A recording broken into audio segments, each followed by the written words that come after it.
देखिए इसके बाद हम एग्जांपल लेंगे जिसमें लाइंस कैसी होगी, आपके इंटरसेक्टिंग हो रही होगी ना। तो देखिए एक एग्जांपल, जैसे सपोज करो एक एग्जांपल लेता हूँ मैं यहाँ पे x minus y plus 6 equal to 0 है ना। लिनियर इक्वेशन है आपके पास, और दूसरी लिनियर इक्वेशन मैंने ले ली यहाँ पे 2x minus 3y plus 12 equal to 0। ठीक है, तो अपन को करना क्या है, इसका अपन ग्राफ बनाएंगे, इसका ग्राफ बनाएंगे एक ही ग्राफ शीट के ऊपर, और अपन देखेंगे कि इन दोनों ग्राफ कैसा आ रहा होगा, इंटरसेक्टिंग लाइन आ रहा होगा। देखिए इसका ग्राफ बना लेते हैं पहले अपन, x minus y plus 6 equal to 0। पहले आपका एक काम करो, y के लिए निकाल लो, y को उस तरफ ले जाओ, तो y इक्वल टू कितना हो जाएगा, x प्लस 6 है ना। इसके लिए टेबल ड्रॉ कर लो यहाँ पे आप इस तरीके से, x एंड y। जब x के लिए 0 है ना, तो y कितना आ गया 6, जब x के लिए 1 है तो y कितना आ गया 7, जब x के लिए 2 है तो y कितना आ जाएगा आपका 8। चलिए इसका ग्राफ ड्रॉ करते हैं अपन, 2x minus 3y plus 12 equal to 0। Similarly आप एक वही काम कीजिए, पहले आप काम ये क्या करेंगे, यहाँ से y के लिए निकाल लीजिए, इसको आप उस तरफ शिफ्ट कर दो, तो ये ऐसा हो जाएगा, ये तो चला गया, यहाँ हो गया 2x प्लस 12, और y कितना आ गया आपके पास में 2x प्लस 12 अपॉन 3 ना। अच्छा एक बात का ध्यान रखना आप यहाँ से ना, कि जैसे मान लो मैंने x के लिए 0 पुट किया, तो y कितना आ गया आपके पास 6 आ गया, y के लिए ऐसे एक्सेप्टेबल नहीं है कि कभी मान लो आपके y के पास ऐसा आ गया आपके पास वैल्यू है ना, तो इस तरीके की वैल्यू एक्सेप्टेबल नहीं है, या कभी y के लिए √2 आ रही है। ठीक है, मतलब इरेशनल वैल्यूज आपको एक्सेप्टेबल नहीं है, और इरेशनल है बट ऐसे वैल्यू एक्सेप्टेबल नहीं है कि जो पॉइंट के बाद नंबर क्या है बार बार रिपीट हो रहा है। हाँ ऐसा आप ले सकते हो कि जैसे मान लीजिए ऐसा आ गया 1.5 आ गया, तो ये तो प्लॉट हो जाएगा, इसमें कोई दिक्कत नहीं है। बट कभी ऐसा आ जाए जैसे मान लीजिए 1.25, इसमें भी दिक्कत आएगी, तो आप इसको एक्सेप्ट मत करना है यहाँ पर ना, नहीं तो दिक्कत आएगी फिर। अच्छा यहाँ से देखिए आप, इसके लिए अपन टेबल ड्रॉ कर लेते हैं यहाँ पे, है ना। x y, x के लिए आप 0 ले लो, जब x के लिए 0 होगी तो देखिए कितना जाएगा 12/3 डेट इज 4 है ना। आप चाहो तो 2 वैल्यूज ले सकते हो, आप चाहो तो 3 वैल्यूज ले लो, वैसे 2 वैल्यूज से अपन का काम चल जाएगा 2 पॉइंट से ना। तो ठीक है, अब देखिए एक काम कीजिए, x के लिए क्या लोगे, देखो देखिए 0 ली तो कितना हो गया, ठीक है यहाँ पे ना, अगर मान लो x के लिए मैंने 1 ली तो कितना जाएगा 14/3। ठीक है, तो 14/3 का मतलब क्या हुआ, 14 में फिर 3 डिवाइड लगाना पड़ेगा मुझे। ठीक है, तो फिर कितने टाइम चला जाएगा 4 टाइम्स, फिर अब ये वैल्यू ऐसे आ जाएगी, देखिए पॉइंट लग जाएगा, फिर 6 टाइम्स है ना, अभी जिसकी बात कर रहा था मैं, फिर 6 आ जाएगा, ऐसा चलता जाएगा। तो ऐसे वैल्यूज को अपन को कंसिडर नहीं करना है। क्यों कंसिडर नहीं करना है, बिकॉज इसका ग्राफ कैसा आएगा, फिर जो ग्राफ एक्चुअली ग्राफ बनाने में क्या आएगी, फिर प्रॉब्लम आएगी आपको है ना, तो आपको ऐसे वैल्यू नहीं लेना है। ठीक है, अब एक काम कीजिए, x के लिए 2 लेके देखो एक बार है ना, जैसे x के लिए 2 लूंगा तो कितना हो जाएगा 4, और 4 और 12 कितना हो जाएगा 16। ठीक है, फिर अगर आप 16 में 3 के डिवाइड दोगे तो फिर अगेन दिक्कत आएगी। x के लिए 3 लेके देखो, देखिए आप 3 6 और ये कितना हो जाएगा फिर 18 हो जाएगा ना, तो ये वैल्यू एक्सेप्टेबल है। देखिए कैसे, x के लिए मैंने ली 3 यहाँ पर ना, y इक्वल टू कितना हो जाएगा 2 इंटू 3 प्लस 12/3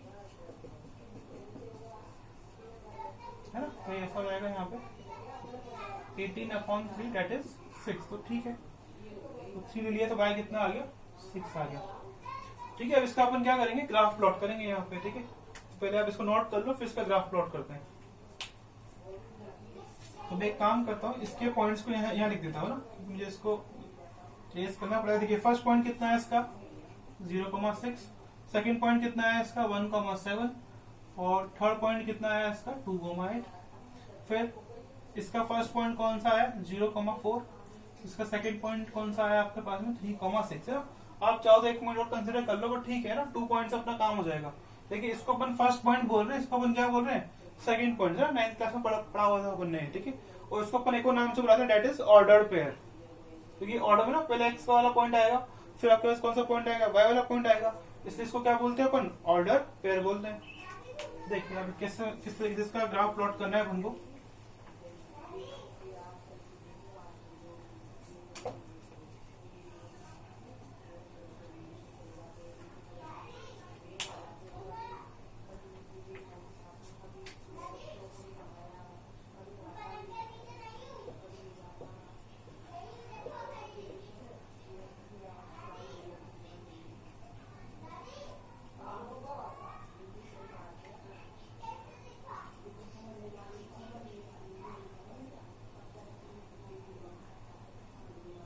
देखिए नेगेटिव पॉइंट अपन ने एक भी नहीं लिया है ना, तो ये कुछ काम आएगा नहीं, ये वाला काम आएगा अपने। ठीक है, देखिए 0,6 पहले इसके लिए प्लॉट करेंगे अपन, तो 0,6 यहाँ आ जाएगा, ये वाला पॉइंट। ठीक है, फिर 1,7 ना, तो 1 और इस 7 तो यहाँ आ जाएगा। फिर 2,8 तो ये 2 और 8 ऊपर जाएगा, और तो यहाँ ले लेते हैं, ये यहाँ आ जाएगा। इसका ग्राफ कुछ ऐसा जाएगा यूं। ठीक है, फिर 0,4 तो एक्स के 0,4 यहाँ आ गया, और 3,6 3 और ये यहाँ पे 6 इधर। ठीक है,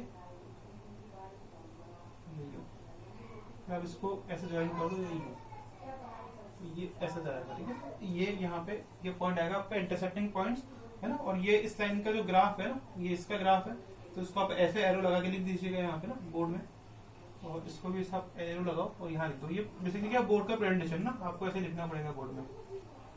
ठीक है, तो हमने क्या देखा कि यहाँ पे जो दोनों लाइन्स आ रही है ना, this is line L1 and this is line L2, दोनों लाइन्स कैसे आ रही है आपकी इंटरसेक्टिंग लाइन्स आ रही है, और ये जो इंटरसेक्टिंग लाइन्स है ना एक दूसरे को इंटरसेक्ट करती है एट पॉइंट P। ठीक है, अच्छा अब देखिए इसका भी क्या किया गया मैथमेटिशियन ने, इसको ऐसे बहुत सारी लिनियर इक्वेशन ली, उनका ग्राफ देखा कि बार बार उनका ग्राफ कैसा रहा था, इंटरसेक्टिंग लाइन्स आ रहा था, फिर उन्होंने इन इक्वेशंस पे काम किया कि इन इक्वेशन पे क्या हो रहा था बेसिकली ना। ठीक है, तो उन्होंने ऑब्जर्व किया यहाँ पे कि इस केस के अंदर A1/A2 is not equal to क्या आ रहा था, B1/B2 आ रहा था, है ना। चेक कर लो यहाँ से, देखिए A1 कितना है यहाँ से 1 है ना, A2 कितना है 2, तो B1 कितना है आपके पास -1, B2 कितना है आपके पास -3, ये इक्वल नहीं है यहाँ पे। ठीक है, तो हम क्या करेंगे आगे से, जब भी हम लाइंस ग्राफ बनाने की कोशिश करेंगे है ना, ठीक है, ग्राफ बनाएंगे हम, तो हम क्या करेंगे पहले से ही ये चेक कंडीशन चेक कर लिया करेंगे ना कि A1/A2 is not equal to B1/B2 है या नहीं है। ठीक है, अगर A1/A2 is not equal to B1/B2 है, इसका मतलब लाइंस कैसे आने वाली है हमारे पास में, इंटरसेक्टिंग आने वाली है। तो दीज आर द कंडीशंस ना टू मेक द ग्राफ।